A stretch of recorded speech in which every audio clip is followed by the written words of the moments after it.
A top leader in both the black and the Muslim communities endorsing Hillary Clinton for president. He also happens to be one of the greatest players in NBA history. Of course, we are talking about Kareem Abdul-Jabbar. The legendary basketball star and author of Writings on the Wall joins me right now. The book comes out shortly. Being a Muslim American, we want to talk with him about so many things happening in the country. Kareem, good to see you.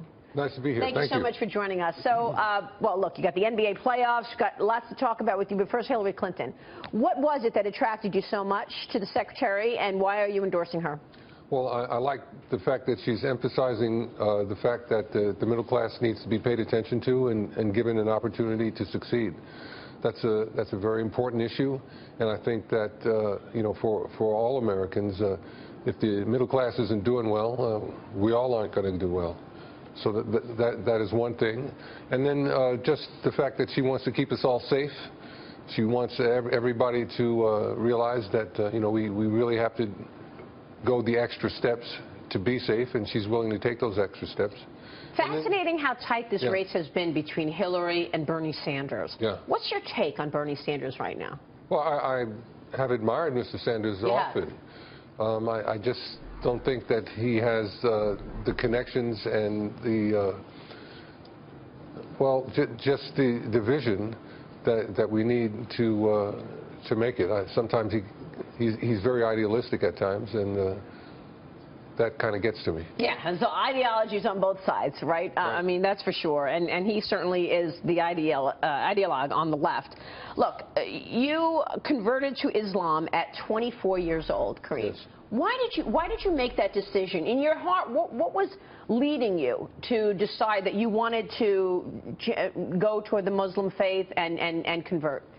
Well, I just become very disappointed with the fact that I was raised Roman Catholic, and I was disappointed with a number of the things that I read, that a number of the popes said that slavery was okay, and slavery was not okay here in America, at least, and that kind of turned me off, and I looked for something else, but I still had a lot of religious feeling and fervor, and I wanted to express it somehow, and Islam seemed like the logical thing for me to do. Which brings me, I want to talk about Andrew Jackson and Harriet Tubman as well, but before we get there, what do you think when you hear about this debate? You know, Donald Trump saying we need to stop, don't allow Muslims in this country until we figure out what's going on with extremism and the terrorism. What are you thinking throughout all of this? We have to be cautious about any group or any ideology that threatens us. Of course, we have to be cautious. But Muslim Americans, by and large, have been very good citizens, and it's unfortunate that the Muslims here in America get singled out because of what's going on in the Middle East. Muslims here in America are very glad to be here. They can't practice their religion in many countries that have Muslim majorities in the Middle East, but here in America, everybody is free to practice as they wish, which is a great thing, and has won the admiration of a lot of Muslims. Which is why it's so important for somebody like you to be speaking out about this subject, frankly. I mean, I have not spoken with enough leaders in the Muslim community about this. Like Queen Rania was one person who came out. She wanted to make sure to set the record straight, make sure to explain Islam and you know, what it's all about and why a lot of this perception is wrong. But beyond her, we haven't heard from anybody of leadership. I would suggest that we talk to some of the Muslims who have joined the armed services to help us deal with what's going on in the Middle East. Their language skills and their knowledge of the culture have given us vital and crucial insights into how to cope. And nobody talks about that. It's a really good point.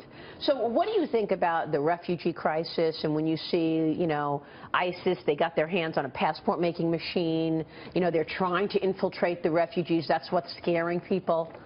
Well, there are things that we have to fear and be cautious about, absolutely, and we have to be very aware of what's going on. But taking a whole group of people and more or less painting them with a broad brush of being terrorist sympathizers is not going to get it done.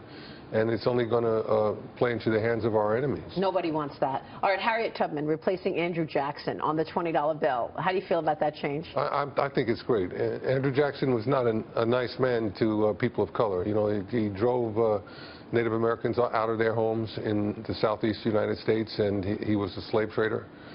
So putting Harriet Tubman's likeness on the $20 bill, I think, would be a great switch, because she's the one that fought for our freedom and our inclusion into the fabric of the United States. I agree. I think it's a great change.